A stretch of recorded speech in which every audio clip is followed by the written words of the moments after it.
আসসালামু আলাইকুম। অফট্রেকের সকলকে স্বাগতম। একটা বিগ ব্রেকিং নিউজ, অবশেষে বিসিবি সভাপতির পদ থেকে সরানো হচ্ছে ফারুক আহমেদকে। 5ই আগস্টের পর যেই একটা ফ্যাসিস্ট বিরোধী আন্দোলন ছিল, সেই আন্দোলনের পর 21 আগস্ট বিসিবির ইভেন এনএসসির সব রকমের বিধিবিধান মেনে বিসিবি বসের নতুন নেতৃত্বে আসেন ফারুক আহমেদ, এবং আসার পর থেকে ডিসেম্বর, জানুয়ারি, ফেব্রুয়ারি পর্যন্ত তার কোনো রকম কোনো দুই নাম্বারি বা দুর্নীতির হিসেব পাওয়া যায়নি। তবে গত মাস দেড়েক যাবৎ রিয়াসাত আজিম ভাই কিছু কন্টেন্ট তৈরি করলেন। সেই কন্টেন্টের মাধ্যমে দেশের মানুষজন তথা আমরা জানতে পারলাম ফারুক আহমেদ নাকি বিসিবি থেকে 120 কোটি টাকা সরিয়েছে।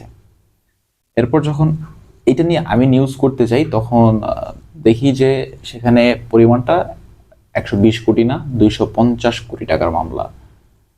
তিনি বিভিন্ন খাত থেকে 250 কোটি টাকা সরিয়েছে। এবং এরপর একটা প্রেস রিলিজ করা হয় বিসিবি সভাপতি ফারুক আহমেদের দ্বারা। সেই প্রেস রিলিজে বলা হয় ব্যক্তিগত অ্যাকাউন্টে বোর্ডের কিছু সংস্কারের জন্য কিছু টাকা ব্যক্তিগত কয়েকটা অ্যাকাউন্টে রাখা হয়, এবং ওই অ্যাকাউন্টগুলোতে টাকা রাখাটা সম্পূর্ণভাবে বেআইনি বা অবৈধ।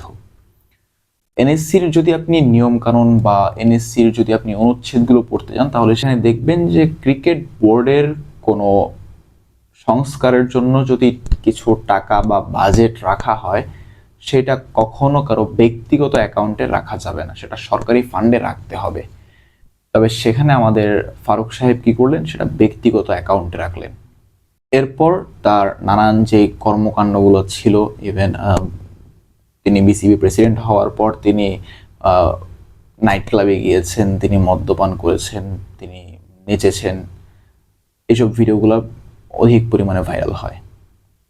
সেটা তার ব্যক্তিগত বিষয়, তিনি বারে গিয়েছেন, নাইট ক্লাবে গিয়েছেন, নেচেছেন, এটা তার একান্ত ব্যক্তিগত বিষয়। তবে তিনি আসার পর ক্রিকেটে বিন্দু মাত্র কোনো পরিবর্তন লক্ষ্য করা যায়নি। তিনি বলেছেন বিপিএলটা অনেক সুন্দর একটা বিপিএল হবে, গোছালো একটা বিপিএল আয়োজন করা হবে। তবে এই বিপিএলও অধিক পরিমাণ দুর্নীতি দেখা গিয়েছে, যেটার প্রমাণ এবার দুদক করেছে কিছুদিন আগে মিরপুরে একটা অনুসন্ধানে গিয়ে। দুদক সেটা বের করেছে, এবং এনএসসি যে রিপোর্টগুলো দিয়েছে সেই রিপোর্টে স্পষ্টভাবে লেখা আছে বিপিএলে অনেক পরিমাণ অনিয়মের সাথে জড়িত ছিলেন। তারপর রাজশাহী কিংসের সাথে তিনি জড়িত ছিলেন, রাজশাহী কিংসের যে অনিয়মগুলো ছিল সেখানে জড়িত ছিলেন। প্লাস তিনি বিপিএল ড্রাফটে যেসব দলগুলোকে বৈধতা দিয়েছেন দল নেয়ার জন্য, তাদের ব্যাংক ড্রাফটের কোনো নিয়ম কানুনই বিসিবি সভাপতি দেখেননি। তিনি না দেখে অনুমোদন করে দিয়েছেন, এবং সেই কারণেই বিপিএল এর দলগুলো এবার প্লেয়ার কিনেছে। এবং এরপর যে চিত্রগুলো আপনারা দেখলেন তাই হলো। সর্বশেষ বাংলাদেশ পাকিস্তান যে সিরিজ চলছে, টি-20 সিরিজ, সেখানে প্রথম ম্যাচে হার, আরব আমিরাতের বিপক্ষে টাইগারদের 2-1 সিরিজ হার। এসব কিছুর কারণেই প্রধান কথা ফারুক আহমেদকে সরিয়ে দেওয়া হয়েছে। এখন এখানে প্রশ্ন আসে দুইটা, বাংলাদেশ কি ব্যান হবে বিশ্ব ক্রিকেট থেকে? আসলে দেখেন, ফারুক আহমেদকে যদি একেবারে পুরো সরকার কর্তৃক সরানো হতো, বহিষ্কার করা হতো, তাহলে সেখানে বাংলাদেশের ব্যান হওয়ার সম্ভাবনা 99.9% থাকতো। কারণ আইসিসির ল অনুযায়ী একটি দেশের ক্রিকেট বোর্ডের সভাপতিকে সরানোর দায়িত্ব একটি দেশের সরকারের না, বরং ওই দেশের ক্রীড়া পরিষদের এবং আইসিসির। এবং আমি যদি একটা ঘটনা বলি, তাহলে গত বুধবার ক্রীড়া উপদেষ্টা আসিফ মাহমুদ সজীব ভুঁইয়ার বাসায় একটা মিটিং হয় ফারুক আহমেদের সঙ্গে, এবং সেই মিটিংয়ে আসিফ মাহমুদ সজীব ভুঁইয়া বলেছেন আপনাকে আমরা আর কন্টিনিউ করছি না। অর্থাৎ আসিফ মাহমুদ ক্লিয়ার করে দিয়েছেন যে তিনি আর ফারুক আহমেদকে চান না। এরপর ফারুক আহমেদ আমার গণমাধ্যম কালের কণ্ঠকে একটা বিবৃতি দেয়। সেই বিবৃতির মাধ্যমে জানান যে আসিফ মাহমুদ তাকে সরাসরি বলেননি যে তাকে পদত্যাগ করতে হবে বা বহিষ্কার করা হবে। আসিফ মাহমুদ তাকে বলেছেন আমরা আপনাকে আর কন্টিনিউ করতে চাচ্ছি না। তাহলে বুঝুন, একটা সভাপতির কর্মকাণ্ড কতটা বেখেয়ালি এবং অনৈতিক হলে সেই দেশের ক্রীড়া উপদেষ্টা পর্যন্ত বাধ্য হয় জরুরি মিটিং ডেকে তাকে বাদ দেওয়াটা। এর কিছুদিন আগে যদি আমরা একটু ফ্ল্যাশব্যাকে যাই তাহলে আমরা দেখতে পাই মিরপুর স্টেডিয়ামের সামনে ক্রিকেট সমর্থকেরা একটা লম্বা ব্যানার করে নিয়ে সেখানে মিছিল করছে, স্টেপ ডাউন ফারুক, ফারুকের দুর্নীতি, ফারুকের অনিয়ম। নাজমুল হাসান পাপন 2012 সাল থেকে খুব সম্ভবত দায়িত্ব পালন করছিলেন এবং সবশেষে 2024 সালে এসে তিনি পদত্যাগ করলেন। এনিহাও, যেটাই হোক, তিনি মনে হয় 12 বছরও এত দুর্নীতি করেননি ফারুক আহমেদ 8 মাসে যতটা করেছেন। ফারুক আহমেদের বোঝাটা উচিত ছিল যে যাদের দেশে তিনি এই কাজগুলো করছেন তারাই কিন্তু জুলাই আন্দোলনের নায়ক ছিল এবং তারা কিন্তু সেই জুলাই আন্দোলনে একেবারে পুলিশের বুলেটের সামনে নিজেদের বুকটা পেতে দিয়েছিল। তো তাদের দেশে এটা করলে তাকে 1 সেকেন্ডও রাখবে না, সেটা হয়তো ফারুক আহমেদ বুঝেননি। আর আরেকটা কথা হচ্ছে, কোথায় একটা যেন পড়েছিলাম যে কাউকে আছাড় মারতে হলে তাকে লাই দিয়ে মাথায় উঠাতে হবে। তো ফারুক আহমেদ এটা বুঝেননি যে তাকে যে শুরুতে সবাই এত লাই দিয়েছে, মাথায় তুলেছে, তাকে যে কোনো সময় আছাড় মেরে ফেলতে পারে। এনএসসি তার সদস্যপদ বাতিল করেছে, এনএসসি তার সকল কার্যক্রম বাতিল করেছে।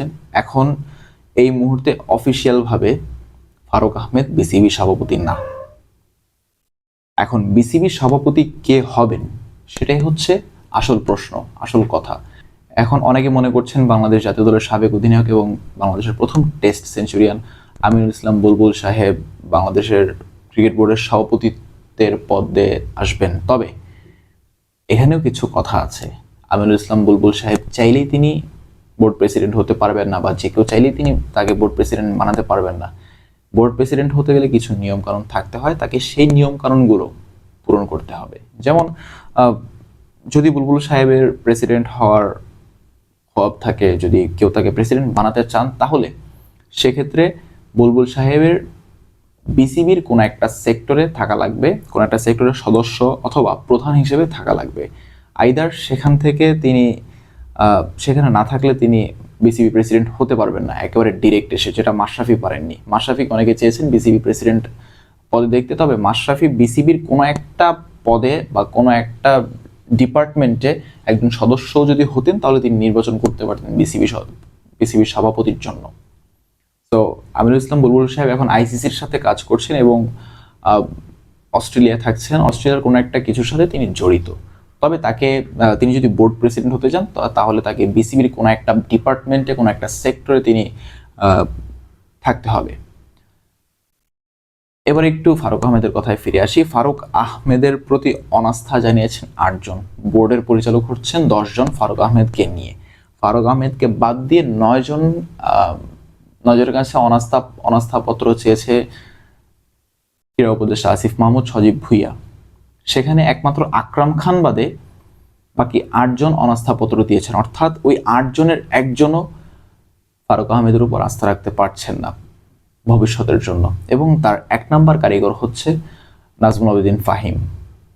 অ্যান্ড আপনারা জানেন যে কিছুদিন আগে নাজমুল আবেদিন ফাহিমের সাথে ফারুক আহমেদের বাকবিতণ্ডা হয়েছিল এবং নাজমুল আবেদিন ফাহিম সাহেব বলেছিলেন তিনি তার পদ ছেড়ে দিবেন, তিনি এখান থেকে চলে যাবেন, বাট সেটা হয়নি। এখন বিদায় ঘণ্টা বেজে গেল ফারুক আহমেদের। সো বিসিবি প্রেসিডেন্ট যদি হয় তাহলে এবার হতে পারবেন নাজমুল আবেদিন ফাহিম, আর না হয় বাংলাদেশের ক্রিকেট বোর্ডের কোনো একটা ডিপার্টমেন্টের সদস্য হয়ে নির্বাচন করতে পারবেন আমিনুল ইসলাম বুলবুল সাহেব। এবং তিনি যদি সেখানে সদস্য হিসেবে যুক্ত হন তাহলে দেখা যাচ্ছে যে তিনি সেখান থেকে বোর্ড প্রেসিডেন্ট হতে পারেন।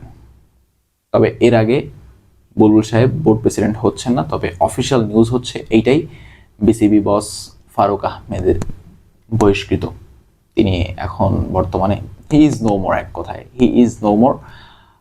দেখা যাক। অ্যান্ড যদি বুলবুল সাহেব প্রেসিডেন্ট হনও তাহলে 3 মাস তিনি দায়িত্ব পালন করতে পারবেন। এটা হচ্ছে অন্তর্বর্তীকালীন সভাপতি যাকে বলে। সো 3 মাস পর বিসিবির নির্বাচন হবে, বোর্ড প্রেসিডেন্টের নির্বাচন হবে, সেই নির্বাচনে যিনি জয়লাভ করবে তিনি হবেন বাংলাদেশের পরবর্তী বস। এবার দেখা যাক কি হয়, সামনে এখন আরো কয়েকটা দিন বাকি আছে। So Stay tuned with us. Thank you so much.